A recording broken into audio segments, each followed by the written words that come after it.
welcome to Founderology. My name is Kathleen Wood, the founder of the award-winning innovative growth strategy firm, Kathleen Wood Partners, and founder of the Founderology Growth Summit, an event where we bring together like-minded founders to connect, to network, and to discuss how to accelerate the growth of their business. And today, I am thrilled to have our guest here, Medhi Zarhloul, the founder of Crazy Pita, Chicken Genius, and Salad Madness. Medhi, welcome to Founderology. Thank you so much. But first, yes, welcome to Crazy Pita. We are here in South Carolina and doing this amazing show with the famous Kathleen Wood. This is a great honor to be here. I am so thrilled, and I am looking forward the next 30 minutes with you. And I want you guys to ask me any questions afterwards. That is awesome. I'm going to clap on that too, Medhi. Thank you. All right. Look, I could go on and on about your origin story, because it is really something profound. To come to the United States at 15 and a half years old with $30 and now to be where we are today, that is so inspiring, so motivating, but I think you'll do a better job telling the story than I. So can you share with our listeners your journey of how you came to the United States and how we're with Crazy Pita, Chicken Genius, and Salad Madness today? Thank you, absolutely. I'm from Casablanca, Morocco, and at the age of 15, I decided to move to America because my older brother came here first. Yeah. He was just 3 months before me, and I want to follow through. We grew up in a country watching Baywatch, and we think all America was California, Pamela Anderson. So we're like, you said at the TV right before that show. Of course, we grew up where we had one channel then, so everybody's stuck to the TV, and you're watching all these beautiful beaches. So when I moved, first thing I landed in New York. And it was not like Baywatch. No, I would not. No one considered that, yeah. You know, you go there, you walk on the street, and you look at these buildings, and you're like staring, you know, for minutes and minutes, like how far these buildings are huge. I grew up in a farm outside of the city of Casablanca. I mean, we had none of this. Right. Then in DC, it was great. First thing you do is you gotta eat, so you go find a job. You know, I remember going to restaurants, and they teach you. I spoke no English, right? Right. And you write down, "May I speak to the manager?" Right? And somebody shows up, and you move to the next. They give you the answer. I am looking for a job. Right, right. And you smile. And luckily, one of my first job was in a restaurant called Skewers, a Mediterranean restaurant. Yeah. And the gentleman was from there. We're still in touch, and we connect with each other. What a great experience. We knew nothing about restaurant. The only thing you knew at 16, and you know, you just eat. Right. You have no idea how things are operated. Right. And then we went to school. We studied English, and as we continued the venture, working there with them, I started as a dishwasher. Then I sucked at it because I was breaking every dish. Then he put me as a cook. Right. You know, next thing you know, then we didn't have RoboCoop, so we were chopping parsley by hand and onions, and it's like I hated it. Right. I'm like, there is no way I can do this. I got fired from my position as a cook. He promoted me to a busboy. You know, you go now, you're dealing with customers, and you talk, and you take the tray, and of course you're dumping all the waters on customers, and I sucked at every position. I was there. You know, you don't know. The only thing you know at 16 is you're in America, and you're just trying to, you know, be happy. And then the guy had no idea what to do to me, but then he realized. He sat me down one day, and he spoke to me in Arabic. He was from Iraq. And he goes, you know, I spent a lot of money training you in all these positions. I want you now to watch my store and supervise it. Leadership. I shined on it. Right. It's like now I became the boss. Right. Of everybody that gave me a hard time. So you become the boss, and then your journey takes you out of DC, though, to California at this point. Absolutely. This was 10 years later after doing some management and growing and studying. And believe it or not, I went to Montgomery College and the same school, and I studied computer science. Got it. Hated it too. Couldn't find my passion in there. You sit in the computer, you're doing all your, you know, I just didn't like it at all. Well, guess what I do now? You know, I operate a tech company that serves food. But no, we're still in the hospitality business. Right. I moved to California, and I landed me a job with the Four Seasons Hotel at the Beverly Wilshire. You know, if you remember the movie Pretty Woman, that was the hotel, and it was in the corner of Rodeo Drive and Wilshire. Yep, and beautiful. it was in the middle. Now I'm getting closer to Pamela Anderson. Like, Yeah, you're having your Baywatch experience could be happening. I'm like, great. And this, if you're familiar with the hotel Yep, beautiful. there is a William Morris agency, talent agency, Ford agency, and everybody, all these actors will come and conduct their meetings at the hotel. Right. And I felt like I was in the middle of a movie. Yeah. Any kind of actor that was there, it was in my room. Met so many actors, so many of them. But our real VIPs, actually, believe it or not, was the people that are writing their checks. Yeah. You know, it was the CEO of Fox, Paramount, all this, and they will come and they're completely act different than actors because these are business people. Right. So we were catering to them. So my experience from there took me with the company to travel the world and open hotels from the food and beverage side. We went to places as far as Riyadh, Saudi Arabia, and Egypt. And remember, the Middle East was not like it was today. Right, totally. So it was an amazing experience. You lived out of a backpack. So you're on that journey, and then you find yourself moving into really now begin to start Crazy Pita. So what was the catalyst that had you start Crazy Pita? Well, when I moved back to Los Angeles, was home base. Yep. I had a friend of mine that visited me and is about to transfer from London to LA, and I was showing him what I do usually on my days off. I usually go around the beach and enjoy, but I look for a nice Mediterranean restaurant that I wanted a great pita sandwich. And coming from food and beverage, we always, you need something that tastes good, something that has flavors. You know, I had some great mentor in my life, and they always said, it doesn't matter how beautiful that plate looks like. If it doesn't have a flavor, do not put it on the plate. Right.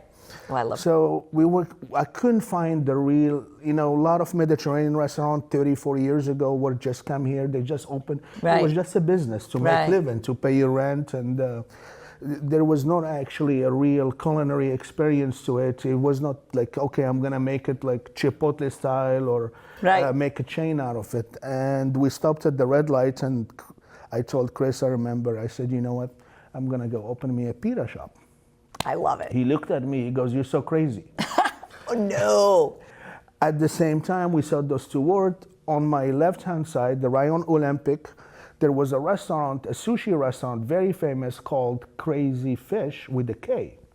And I looked at him, I said, I'm gonna call it Crazy Pita. Oh my gosh, unbelievable. I went the next day to my boss, and I gave him my 2 weeks notice. Unbelievable. And next thing you know, I start scouting for a place. I found myself 3 months later in Las Vegas, in Henderson. Great city to start a business. Yep. I was handed my lease, and next thing you know, here we are 19 years later. Congratulations. Last month, we signed the lease of Crazy Pita. Oh my gosh, that is fantastic. So I'm curious, when you get Crazy Pita going now, because now you're bringing back truly authentic Mediterranean flavors, the pitas that you loved and enjoyed as you were growing up. When did you know that Crazy Pita, you had that like aha moment because you knew, oh my gosh, this is going to work and I'm going to grow and I'm going to see my dream become a reality? Absolutely. For the longest time, I started Crazy Pita. You open your first, and then you go your second and third, and it is a great, for the last 18 years of my life, beautiful. Yeah. You accomplish the American dream. Right. You have your first business, you grow, now you're making money, you're selling a lot of food, you're part of your community. Right.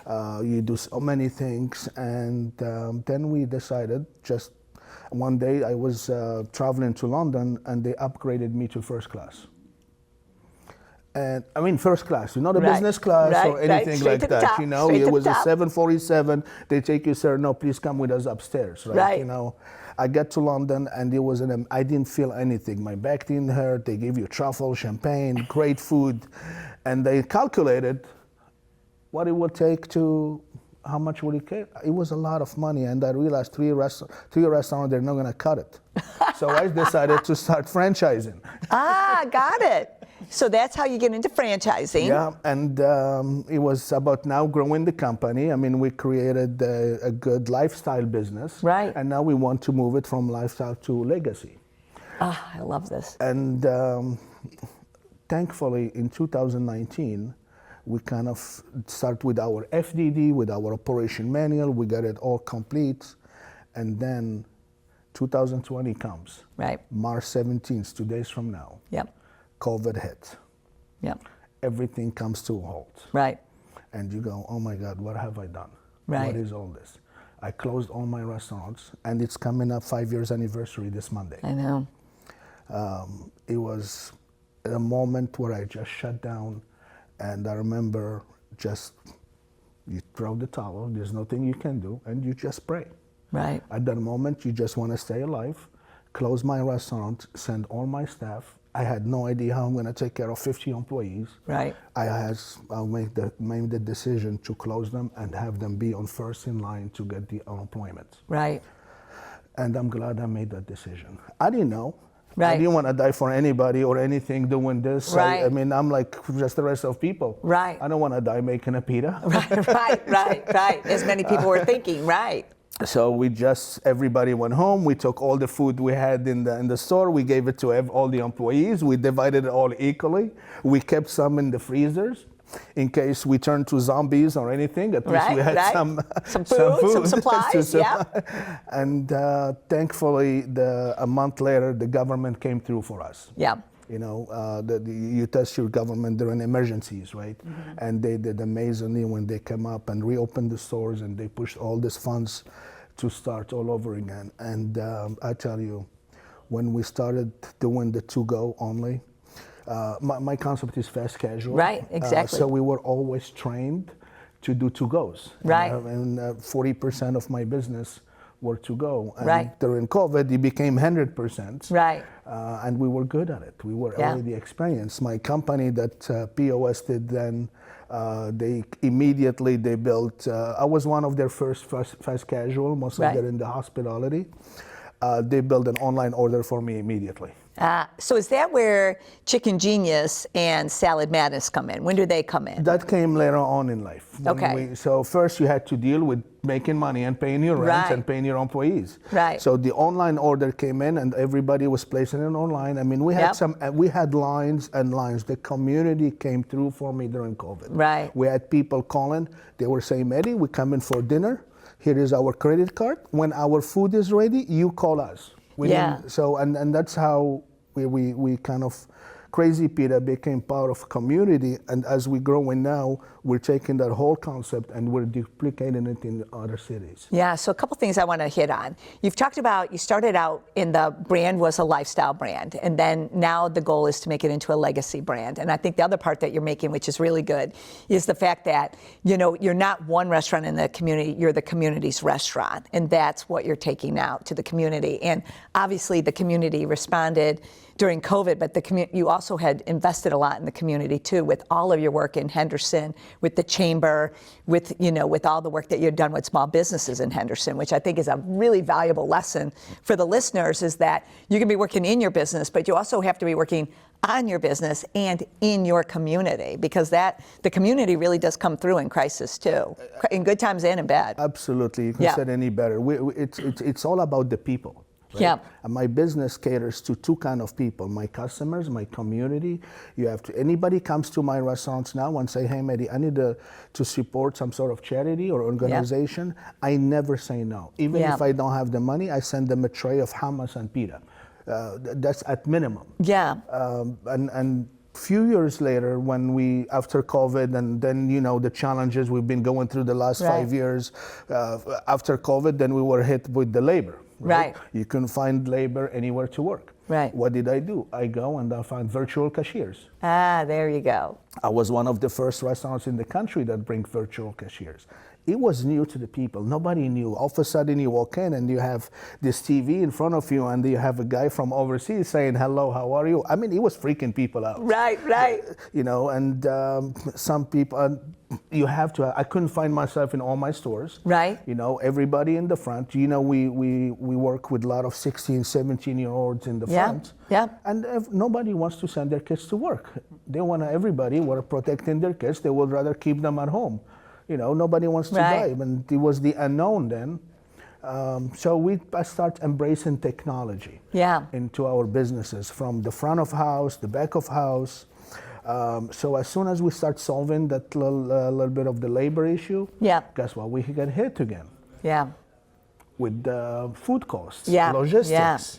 So then you had to go and reinvent the wheel again. You know, this was in 22, then we had the labor in 23, then 24 comes in, and now you have inflation at the same time. So it seems like every time you put your processes together, something else comes.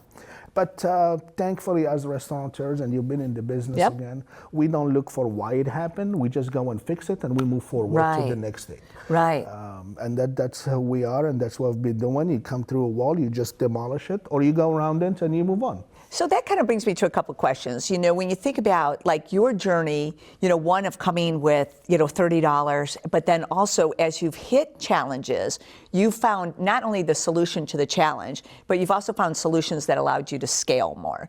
So if you were going to give advice to a founder that's listening right now, what would be the advice you'd give to them when they kind of hit that roadblock? What's the kind of mindset that they should have? Because yours is definitely, we're going to solve it and be better. But what mindset would you suggest to founders to have? Yes, and I said this all along. You have to have a plan. You have to come up with a strategy and have a goal in place. Where you want to reach? Where do you see yourself 5 years from now, 10 years, 15? How do you want to spend the rest of your life? How much money you have? That's what I call and define. I call it the M, right? How many million of dollars you want to retire with, or how many, what you want to do. And that's what you trace your strategy and you stick to it. You're going to meet people throughout your line. And everybody has their way of doing it. Yes, you might deviate a little bit and you might fix up something a little easily, but stick to it, have a plan, have a strategy in place. Just recently, I said, I have a business for 18 years. In 6 months, because the goals that I want to reach, I build a company in 6 months. And now I'm taking my company to another level that is beyond beliefs, and I'm going to do it in less than 1 year. Okay, so I'm going to just take a pause on that because it's music to my ears, because with my company, you know, we do growth strategy, because I really do agree with you. I think when you have a plan, you can be proactive, not reactive. You can adjust, you can adapt faster because you're just adjusting your path. You're not adjusting the whole world. But the other thing is, which is exactly it, you get the opportunity to accelerate. I think if anyone's listening, they have to really key in on that. You had the company for 18 years, you had the business, right? You had a brand for 18 years, you built your company in 6 months, and now you're going to accelerate your growth in the next year. So I think really powerful point. I don't want people to miss that, because to me, that is the difference between those who grow and those who are just going. And there's a big difference between running around and growing, right? And the best thing about all this is the system that is available and the resources that are available to us are there, and they're designed to make that happen. You just have to go dig in and just make it and execute on the plan. Be intentional. For example, if you go to my website and you hit on the section where it tells you all about my presentations and the plan, and you look at the people that embarked in my train. We built a train and we decided to embark only the best people in this business, and happy and positive. And I embark leaders that they do the best in what they do. A great point. I'm going to clap on that. That you have to have leaders. I mean, doers are great, but leaders make the difference. If you think you're going to go and do the job yourself, you're not a leader. Right. That's a doer. You're a manager. Totally agree. Right? And there's nothing wrong with that. No. There's some amazing managers out there. Yep, agreed. In order for me to do what I'm doing is I embark some amazing leaders, and we're still adding more to it. It's like every month we're adding a new person to the team. Yep. And just recently, and can I share some news with the audience? Please. We officially signed with Coral Capital out of Atlanta, an amazing company that helped grow companies into the stock market world. And it's been an amazing coming to a deal with them for the last 6 months, and we finally came to an agreement. Congratulations. So we should be applying for thank you. We're moving from our crowdfund phase. Yep. Another great moment in my life, besides just opening a restaurant, was when I registered my company with the SEC. Congratulations. I felt, the first thing I see is like when you came to New York and you see that Statue of Liberty, and this is what the American dream about. Wow. There is only 4,600 companies who are public. Yeah. 7,000 are over the counter, and now I am part of that group. Wow. That just opened a wide range of opportunities. But to get to that point, it's been, a journey. It's a journey, and to get there and to build it within 6 months. It's amazing. And the best thing about it, when you have a strategy, just go and learn it. Right. Right. And if you're gonna go and talk to somebody, go learn about their business.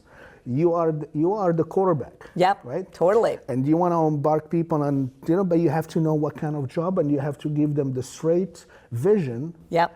And so that way it takes you to places. So far since I embarked this, we raised so much capital that is needed to go to the next step. Right.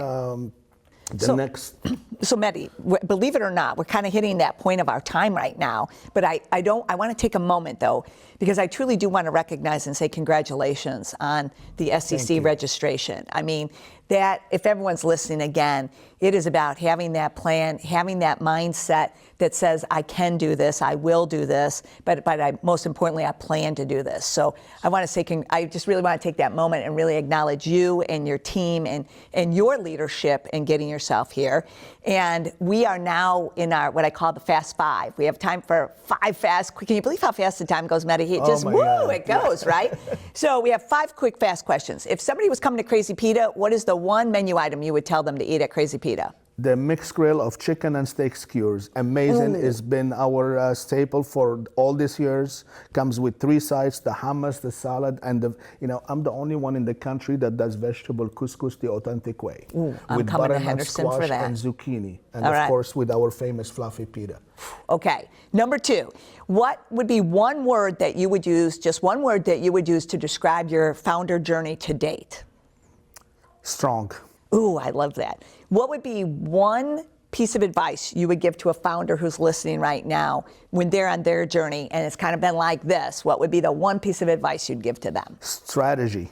Oh, give me a high five on that. I just love that so much. All right. And then is there one book that you would suggest to a founder to take in?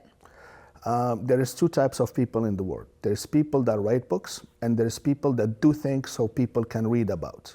I'm the type that do things, so I have writers write about my story. Oh, I love that. So they should visit your website, because that's my next question. Where can people learn more about you, your journey, Crazy Pita, Chicken Genius, and Salad Madness? Go to my website, crazypita.com, and just learn about the things that we do. All my brands are there, Crazy Pita, Salad Madness. I always say when you travel, you go eat the food. And that's how you get to know the people, and that's how you feel their culture. Right. It's on their food. Madeleine Albright said once, if you want to get somebody to embrace with you and join you, have food at the table. Well, you know what? On a Madeleine Albright quote, we're going to drop mic on that, and I'm going to say, thank you so much for being here today, and truly congratulations. Your story, I can't wait to see more of the story as it unfolds, but thank you for sharing your journey with us today. Thanks for sharing all the great insights. I mean, I hope people take a lot of notes from this, and again, I wish you nothing but continued success, and thank you for being here. Thank you for having me. Should we clap it out? Let's do an amazing clap. All right. Crazy Pita. Let's visit them and let's go. I say crazy, you say? Pita. Woo! So thank you all for joining us today. And if you are, please, if you're listening, subscribe to this Founderology podcast. It's where you're going to meet great people who are changing the world, but also providing the insights so that you can continue to break through. So until next time, keep pushing those possibilities and keep breaking through. Thank you so much.